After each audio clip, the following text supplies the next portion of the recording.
For the past year, I have spent an unhealthy amount of time asking questions. Questions about culture, questions about politics, questions about identity, questions about relationships, and questions about the internet. And also questions about why society occasionally feels like a group project where nobody bothered to read the instructions, but everybody still insists they're qualified to lead it.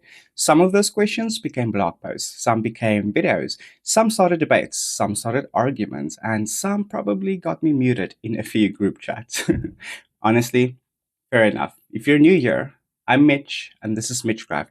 I blog, a YouTube channel, and occasionally a public record of me trying to make sense of a world that seems very determined to make less sense every day.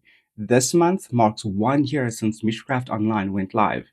Now, before anybody starts throwing confetti or singing awkward birthday songs, Happy birthday to you. Happy birthday. that's not really what this video is about. This isn't a victory lap, it's definitely not a highlight reel, and it's not one of those painfully self-important created documentaries where I stare thoughtfully into the distance while piano music plays. This is a reflection, a look back at ideas, questions, conversations, blog posts, videos, and occasional internet induced headaches that shaped the first year of MitchCraft. And because many of you submitted questions, we're going to tackle those too. So grab a coffee, grab a beer, grab whatever helps you survive listening to me, and let's take a look back at 1 year of MitchCraft.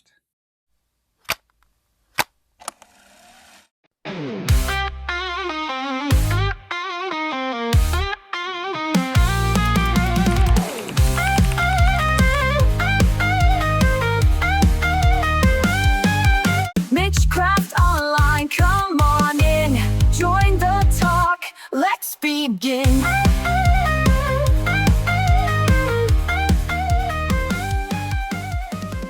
One of the questions I received was there a specific moment where you realized you needed to talk about this publicly? And the answer is yes, definitely. In fact, it's kind of how Witchcraft started. The real story isn't particularly glamorous, or there wasn't some grand business plan, there wasn't a content strategy, there wasn't a vision board, there wasn't even a moment where I sat down and said, I shall now become a content creator. God, no. My fiance and I, we were having one of our many, many debates. If you've ever met us, you'll know that debate is sometimes a polite word for two people enthusiastically refusing to surrender their position. We were talking about politics, current events, culture, society, the usual light-hearted topics people discuss when they just want to have a peaceful evening. There was also red wine involved and gin, which may or may not have improved the quality of the discussion. The jury's still out. At some point, he looked at me and said something along the lines of, why don't you talk about this publicly? He's always believed in my writing. He's always encouraged me to put my thoughts out there instead of keeping them trapped in conversations that disappear the moment they're over. And somewhere in the middle of that conversation, MitchCraft was born. It's a boy! We literally chose a domain name that night. One conversation, one idea, a little too much alcohol, and a domain name purchase that seemed perfectly reasonable at the time. At the time, neither of us had any idea that one slightly chaotic conversation would turn into a year's worth of blog posts, videos, debates, and conversations with people from all over the place. But that's exactly what happened. And once MitchCraft existed, I started noticing patterns, not just in politics, not just in culture, in people. The more I paid attention, the more I realized something strange was happening. A lot of people weren't being raised by families anymore, or communities, or lived experience, or even basic common sense. They were being raised by algorithms, and that conversation eventually became a blog post called "The Algorithm is Raising People Now." When I wrote that article, I wasn't trying to argue that social media is evil. I use social media, and you're probably watching this because of social media. The issue isn't that it exists, the issue is how deeply it shapes us. Algorithms don't just show us what we're interested in, they shape what we become interested in. They influence what we believe, what we fear, what we admire, what we get angry about, what we spend our time thinking about, and most people don't even notice it's happening. The more outrage a platform can generate, the more engagement it gets. The more engagement it gets, the more money it makes, which means outrage becomes profitable. And when outrage becomes profitable, people adapt. If being offended gets attention, people become more offended. Because that's offensive. But I'm here to say that's offensive. But you were that's offensive. If victimhood gets attention, people become bigger victims. If the loudest person in the room gets rewarded, eventually everybody starts shouting. Not necessarily because they're bad people, but because human beings respond to incentives. We've always responded to incentives. The difference is that incentives used to come from our families, communities, workplaces, and social circles. Now they're increasingly coming from machines, and that's a weird thing to think about, especially when you realize how many people's entire worldview is being shaped by whatever happened to appear on their feed that morning. Which actually leads into another question I received. Do you think social media has made people more performative? Absolutely, without a doubt. Not because people are fake, because people adapt. Social media rewards performance, it rewards visibility, it rewards outrage, it rewards certainty. It rewards people who can squeeze complicated ideas into neat little slogans and 30-second videos.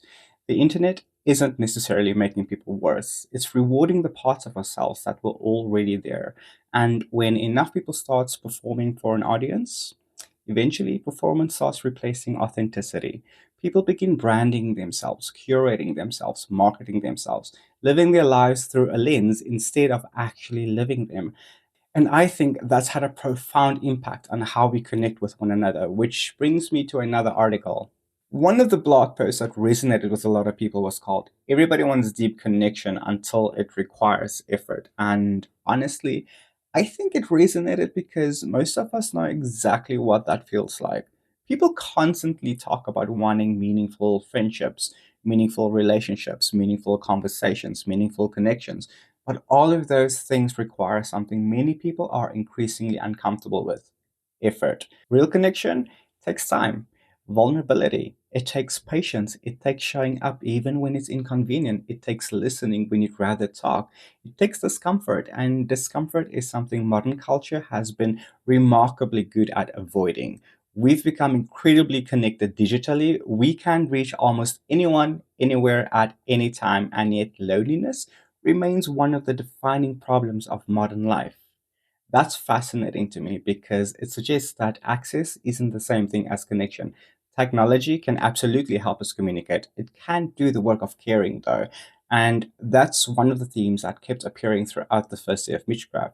People want belonging, people want understanding, people want connection, but those things still require human effort. No algorithm can do that part for us, at least not yet. And if it ever does, we will probably be in a lot of trouble. That actually brings me to another question I received through SpeakPipe. Hi, Mitch. What is your process and inspiration for your blog posts, especially the satire?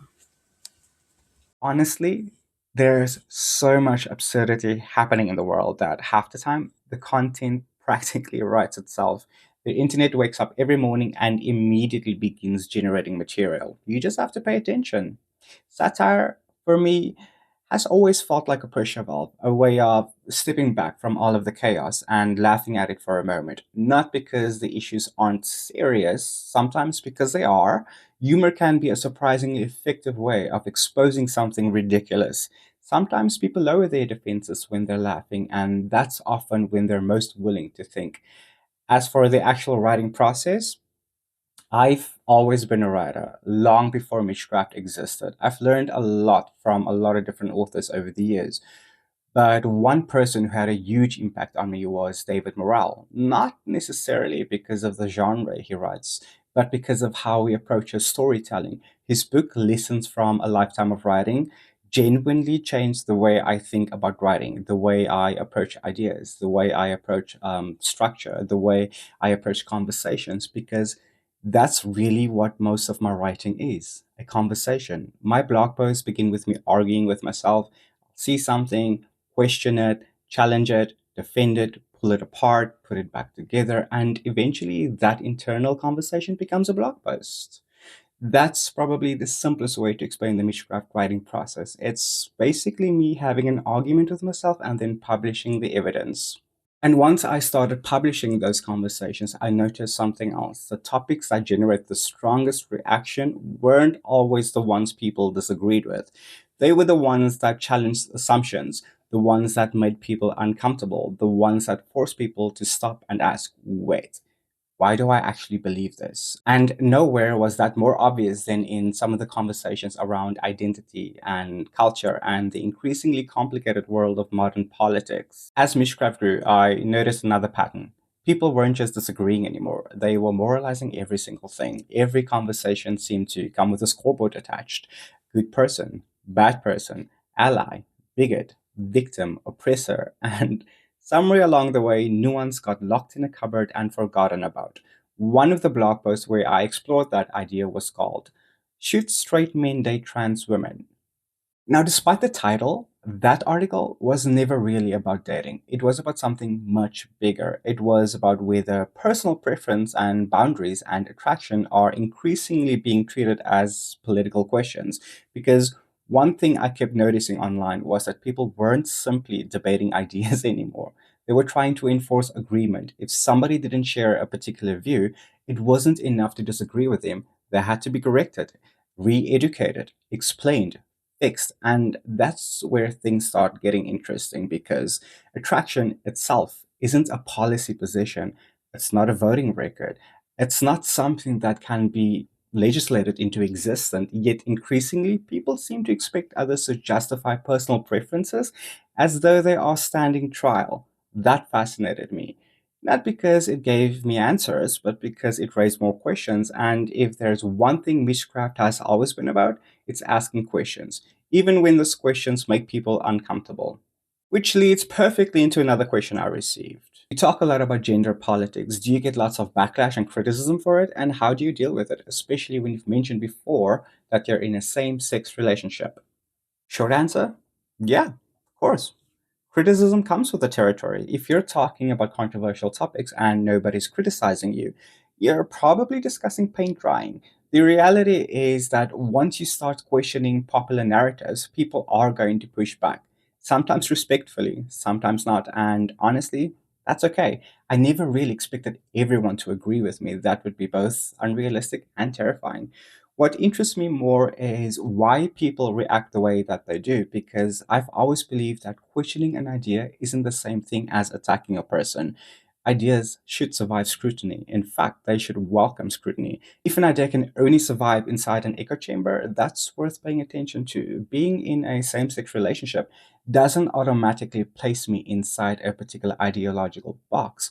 It doesn't obligate me to support every activist position. It doesn't require me to abandon critical thinking, and it certainly doesn't prevent me from asking questions.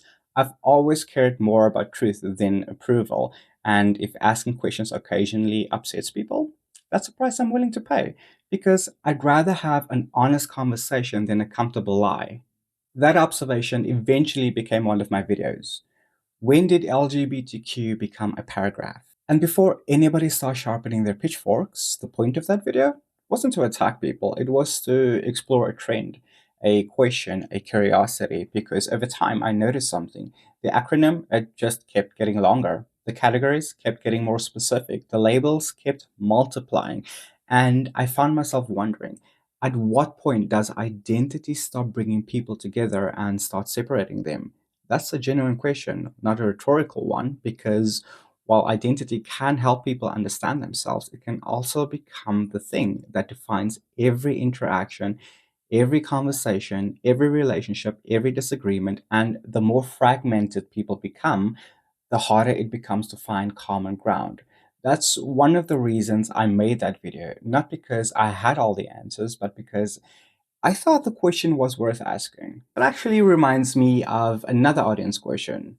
What's the post you expected people to hate, but they actually connected with? Honestly, probably all of them. And I'm not even joking. When you spend a lot of time talking about controversial topics, you never really know which article is going to explode and which one is going to quietly resonate.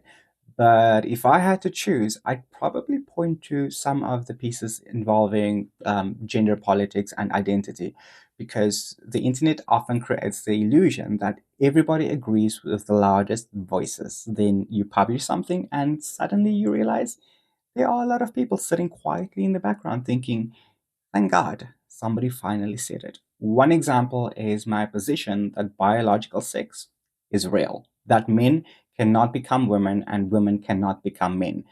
That's not a statement rooted in hatred, it's rooted in biology. Reality doesn't become less real because somebody finds it offensive or uncomfortable. And acknowledging biological reality doesn't prevent us from treating people with dignity. Those two things are not mutually exclusive. I think many people connected with those articles because they felt relieved to see someone discussing difficult topics without treating disagreement like a crime. You call the police. Relieved to see someone separate compassion from ideology, and relieved to discover they're not the only ones asking questions.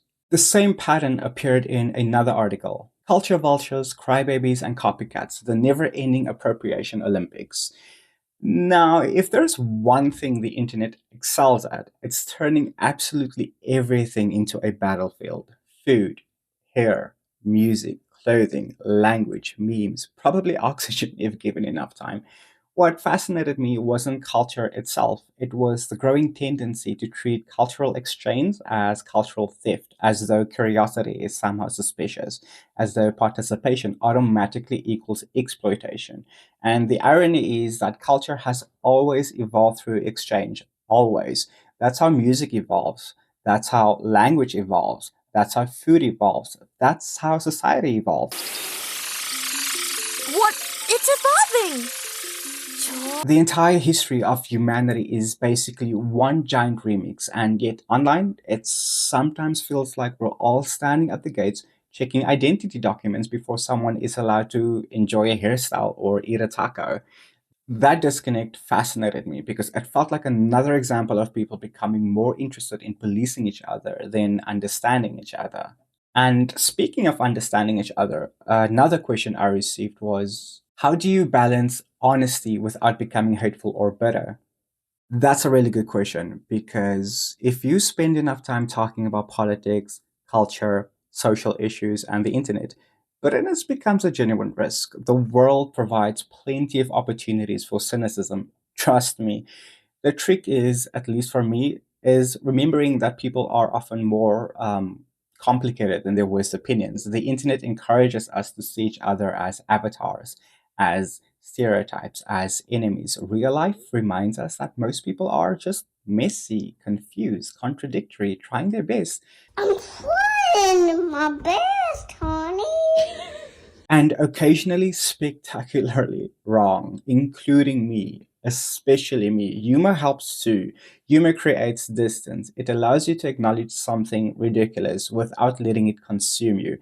If I ever reach a point where I cannot laugh anymore, that's probably a sign I've been online for far too long, which, to be fair, is a diagnosis affecting millions. That idea eventually found its way into another article. Obesity is not a personality, the delusion of modern body positivity. Despite the title, that wasn't really about weight, it was about identity. Again, because I kept noticing a recurring theme throughout modern culture. The idea that criticism itself is somehow violence, that disagreement is harm, that accountability is oppression, and that concern automatically equals hatred. The article challenged that, not because I enjoy being controversial. Believe me, controversy loses its charm very, very quickly. But because I think there's a difference between accepting people and abandoning reality. There's a difference between compassion and denial. And if we're unwilling to acknowledge that distinction, we lose the ability to have honest conversations. That's one of the reasons so many of these topics kept appearing throughout the first year of MitchCraft. Different subjects, different headlines, different blog posts, but often the same underlying question. How do we remain honest without abandoning compassion? How do we remain compassionate without abandoning truth? And maybe that's one of the biggest questions I've spent the past year trying to answer. But while identity, culture, and internet discourse made up a huge part of MitchCraft's first year, they weren't the only things I found myself writing about because eventually you have to stop looking at what's happening online and start looking at what's happening in the real world, at institutions, at systems, at structures we're supposed to rely on. And once I started paying attention to those, I found a whole new set of questions waiting for me. One example was a satirical article called Home Affairs Unveils New Mood Based Operating Hours Claims It's a Vibe Shift. Now, obviously, that article, it was satire. At least I hope it was obvious. With Home Affairs, reality occasionally gets so ridiculous that satire starts looking suspiciously like a government press release. The reason I wrote that wasn't simply because I wanted to make fun of bureaucracy, although admittedly, bureaucracy makes itself an easy target. The article came from a very real frustration that many South Africans understand.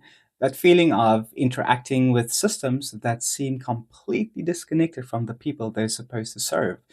We've all had those moments. You walk into a government office expecting a process. Instead, you discover you've accidentally unlocked a side quest, a mysterious journey involving paperwork, confusion, missing forms, contradictory information, and enough waiting to make you question your life choices. Satire allows us to laugh at those frustrations, but underneath the jokes was a serious point. Institutions matter. Competence matters. Trust matters, and when people stop believing systems are working, frustration inevitably fills the gap. That frustration led naturally into one of the more serious videos I produced this year. When the police stop protecting South Africa's trust crisis. At its core, that video wasn't really about policing. It was about trust because trust is one of those things people really think about until it's gone. When trust exists, society functions almost invisibly. People assume systems will work, people assume laws will be enforced, and people assume institutions will perform their role. But once that trust begins to erode, everything changes. And that is what fascinated me. Not just crime itself, but the consequences of people losing faith in the institutions designed to protect them. Because once people stop trusting the system, they start looking elsewhere. And that has its own set of consequences for communities, for social cohesion, for public confidence, for democracy itself. It's one thing for a system to fail. It's another thing entirely when people stop believing it can succeed. That concern eventually evolved into another video: accountability, silence, and the cost of systemic failure. If I had to choose one word that kept appearing throughout my work this year, whether I intended for it or not, it would probably be accountability. Accountability in politics, accountability in institutions, accountability in culture and in the media, accountability in ourselves. Because systems don't usually collapse overnight. They weaken gradually, one ignored problem at a time, one excuse at a time, one uncomfortable conversation at a time. And one of the things I've come increasingly interested in over the past year is what happens when accountability disappears? What happens when people stop asking questions? What happens when people stop demanding answers? What happens when silence becomes easier than honesty? Those questions sit at the heart of a lot of what MitchCraft has become. Not because I enjoy criticism, not because I enjoy conflict, but because asking difficult questions is often the first step to solving difficult problems. Which brings me to another audience question. What's something about modern culture that genuinely worries you? Oof, there's quite a lot, honestly. But if I had to choose one thing, it's probably the growing inability to distinguish feelings from reality. Now, don't get me wrong, feelings matter. Human beings aren't robots, although that may be a little debatable. Emotions are important, but feelings and facts are not the same thing. And increasingly, it feels as though we're being encouraged to treat them as interchangeable. That's dangerous because reality doesn't stop simply existing because we find it uncomfortable or offensive. One example is the growing push to introduce children to increasingly radical ideas around gender identity. The idea that children should be encouraged to question their sex, the idea that children can meaningfully consent to life altering medical interventions, the idea that irreversible decisions should be treated casually. That genuinely worries me. Not because I hate anybody, not because I want anyone harmed, but because children deserve protection, children deserve caution, children deserve adults willing to ask difficult questions before making permanent decisions on their behalf. And I don't think it should be controversial to say that. In fact, I think it's one of the most important conversations society can have because adults can make choices for themselves. Children rely on adults to make those responsible choices for them. And that's a responsibility we shouldn't take lightly. What's interesting is that even though we've now talked about institutions, accountability, policing, bureaucracy, social media, identity politics, relationships, and culture, I keep finding the same thread running through all of it responsibility, whether we're talking about governments, communities, parents, activists, corporations, or individuals, the questions keep coming back. What responsibilities do we have to one another? And what happens when we stop taking those responsibilities seriously? The more I wrote this year, the more I realized that many of my articles and videos weren't really about the topics themselves. They were about the question responsibility, truth, accountability, and the consequences of abandoning them and abandoning reality. But not every meaningful topic I explored this year was political. Some of the most personal and memorable pieces had nothing to do with ideology at all. They were about family, about belonging, loss, memory, and the strange way people leave fingerprints on our lives. And that's where I want to go next. One of those pieces was called Blood Isn't Always Thicker Than Water. Sometimes it's just messier. And honestly, that article wasn't really about family, not in the traditional sense. It was more about belonging because one of the biggest myths people grow up with is the idea that biology automatically creates loyalty, that shared DNA automatically creates understanding, that family relationships are somehow immune to conflict, dysfunction, or disappointment or heartbreak. Real life doesn't work that way. Relationships are complicated. People are complicated. And sometimes the people who support you most aren't the people you're related to. They're the people who choose you, the people who show up, the people who stay, the people who make the effort. And looking back on that article now, I think that's one of the themes that quietly runs through a lot of MitchCraft connection, not performative connection, not algorithmic connection, real connection, the kind that requires effort, the kind that requires people, the kind that matters. Another piece that stands out to me is Blackout Feast, a Halloween chronicle from the city of short circuits. Now, on the surface, that article was ridiculous, deliberately ridiculous, but underneath all the satire was something very South African, the ability to laugh at things that would drive other countries into therapy. There's something uniquely South African about turning frustration into humor, about sitting in the dark during load shedding and somehow still finding something to joke about and making peace with chaos without pretending chaos is acceptable. That's what I loved about writing that piece because humor doesn't always trivialize problems. Sometimes humor helps us survive them. Sometimes humor is how we stare directly at something absurd and refuse to let it crush us. And honestly, that's one of the reasons satire became such an important part of Mitchcraft. The world provides enough reasons to be miserable. Every now and then, it's okay to point at the absurdity and laugh. The next question I received was also through SpeakPipe. And by the way, I absolutely love getting questions through SpeakPipe because I get to hear your voices instead of just reading text. Let's have a listen. Hey, Mitch.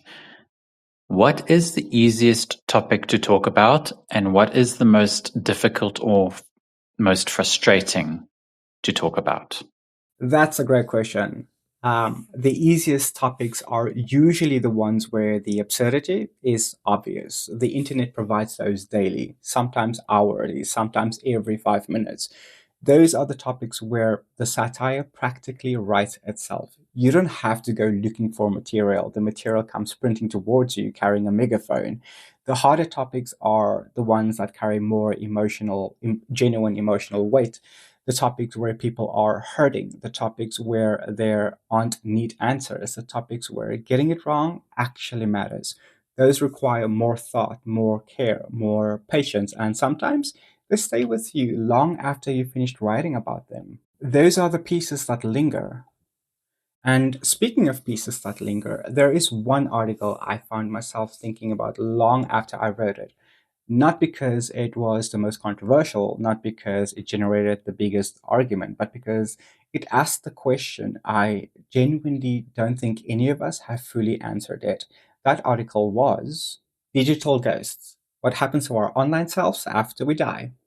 Even now, I think it's one of the most fascinating questions that I have explored because for most of human history, people left behind stories, photographs, letters, memories. Now we leave behind entire digital versions of ourselves: posts, messages, videos, comments, conversations, fragments of who we were, entire archives of our existence. And the more I thought about it, the more I realized that Digital Ghost wasn't really about death, it was about legacy. What do we leave behind? What impact do we have on other people? What parts of us continue through the lives we touch? That's a question I don't think ever really goes away. And maybe that's why the article stayed with me, because it's not really asking what happens after we're gone, it's asking what we do while we're here. And maybe that's why another question I received felt particularly fitting at this point in the video. Which article or video best represents MitchCraft? Fantastic question, especially after spending the last year writing about social media, identity, politics, relationships, culture, institutions, accountability, families, satire, and digital afterlives. Because if you look at that list, you'd be forgiven for asking what exactly is Mitchcraft supposed to be. And honestly, I don't think there's a single article or video that represents Mitchcraft, not one, because Mitchcraft was never supposed to be one topic. It's a collection of questions: questions about culture, questions about identity, questions about people, about truth, about belonging, about how we navigate an increasingly complicated world. The topics change, the curiosity, it doesn't. If there's one thing that defines Mitchcraft, I think it's curiosity, the willingness to ask questions, especially the uncomfortable ones. Before I wrap things up, there is one final speak pipe question I'd like to answer. So let's have a listen. Hey Mitch, JC from Gauteng here. For you, I'm sending a message for your anniversary video. Considering what you've learned so far through this year, what do you wish you knew before starting MitchCraft? Yeah, just wondering, because we all look back and have that feeling of, if only I knew. And also maybe, what's on your wish list for the future? Oh boy. Probably one of the hardest questions I've been asked. Because hindsight, it's funny. There's always that moment where you look back and think, if only I'd known that. The truth is, I wish I'd known how many people would actually connect with these conversations. When I started Mitchcraft, I wasn't building a brand, I wasn't building a platform, I wasn't trying to become an influencer. God help us all. I was following an idea, a curiosity, a conversation. And if there's one thing I wish I'd understood sooner, it's that authenticity matters more than perfection. The posts that resonated most weren't necessarily the ones I spent the most time polishing. They were usually the ones where I was the most honest, the ones where I genuinely meant every word. As for the future, more conversations, more questions, more writing, more videos, more opportunities to challenge ideas and explore difficult topics. I'd love to grow the website. I'd love to grow the channel, and I'd love to build an ever stronger community around Mitchcraft. But more than anything else, I want to keep asking interesting questions, because the moment curiosity dies, Mitchcraft dies with it. And I'm not done asking questions yet. Before we finish, here's a lighter question. Who are some of your favorite creators that you follow? There's quite a few, actually. Charlotte Dobre and Chris from Comic Chris are fantastic when I want a break from culture and politics. Their takes on weird internet stories are hilarious. Then there are creators like Brad Palumbo, Blair White, Sydney Watson, Buck Angel, Nina and Jesse from The Panic Button, and of course, Amala Epinobi. What I appreciate about those creators is that they're willing to challenge narratives and ask difficult questions while still being entertaining. Definitely check them out. I'll leave their details in the description. One thing this anniversary video reminded me of is how much I enjoy hearing from all of you. Some of my favorite moments in this video came directly from questions you guys submitted, so I'd kind of like to do more of those. If there's a topic you'd like me to tackle, or a blog post you'd like me to revisit, a video you want me to expand on, a question you'd like answered, or even a suggestion for future content, send it through. You can use the contact form on my website. You can reach out on social media, or if you'd like your voice featured directly, you can send an audio message on SpeakPipe. I'll leave all the links in the description. 1 year ago, MitchCraft started because of a conversation. One conversation, one idea, one domain name, and somehow that became all of this. Blog posts, videos, debates, disagreements, conversations, lessons, and a community that continues to grow. If you've watched a video, read a blog post, left a comment, shared an article, submitted a question, or simply followed along quietly from the sidelines, thank you. You've been part of the conversation too. And as always, I'm still going to shamelessly ask you to like the video, subscribe to the channel, and help keep this little corner of the internet alive. Until next time, I'm Mitch, this is MitchCraft, and I'll definitely see you in the next one. MitchCraft Online, come on in. Join the talk. Let's begin.